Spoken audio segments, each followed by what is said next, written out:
আসসালামু আলাইকুম everyone, welcome back to my channel. আমি কল্পনা জাহান আজকে আবারও একটা রেসিপি নিয়ে হাজির হলাম। সবাইকে সাথে থাকার অনুরোধ রইল।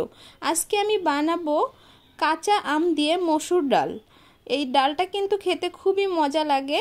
জ্যৈষ্ঠ মাসে কাঁচা আমের মসুর ডাল সত্যি জমে যায়। এরকম ডাল খাইতে খুবই ভালো লাগে।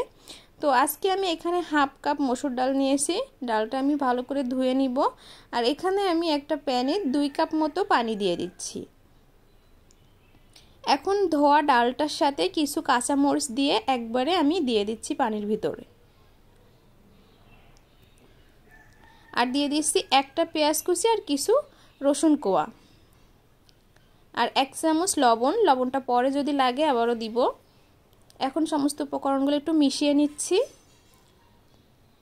এরপর আমি ঢাকা দিয়ে দিব 10 থেকে 15 মিনিটের জন্য। এই তো দেখুন সিদ্ধ হয়ে গেছে। এখন আমি এখানে 4 কাপ গরম পানি দিয়ে দিলাম আর দিয়ে দিচ্ছি আম। 2টা কাঁচা আম দিছি, কাঁচা পাকা একটু আর কি। আর দিয়ে দিচ্ছি হাফ চামচ হলুদ গুঁড়া। এখন আবারও একটু মিশিয়ে নিব। এখন এখানে একটা প্যানে আমি কিছু রসুন কুচি দিয়ে দিচ্ছি। রসুনটা একটু থেতো করে নিয়েছি আর কি। আর বড় 2টা পেঁয়াজ কুচি দিয়ে দিচ্ছি। আর একটা শুকনা মরিচ দিয়েছি। আর এখন আমি দিয়ে দিব কিছু আস্ত জিরা। এটা আমি বাগার দেওয়ার জন্য করতেছি।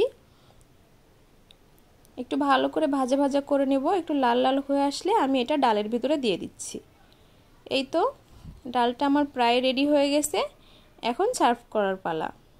এই যে দেখুন ডালটা কত সুন্দর, কালারটাও সুন্দর হয়েছে, কতটা ঘন হয়েছে।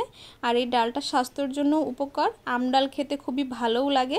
আমার ভিডিওটা কেমন লেগেছে সবাই কমেন্ট করে জানাবেন। আবার সবাই আমার চ্যানেলটাকে একটু সাবস্ক্রাইব, লাইক, কমেন্ট, শেয়ার করে দিবেন। আর সবাই ভালো থাকবেন। আসসালামু আলাইকুম সবাইকে।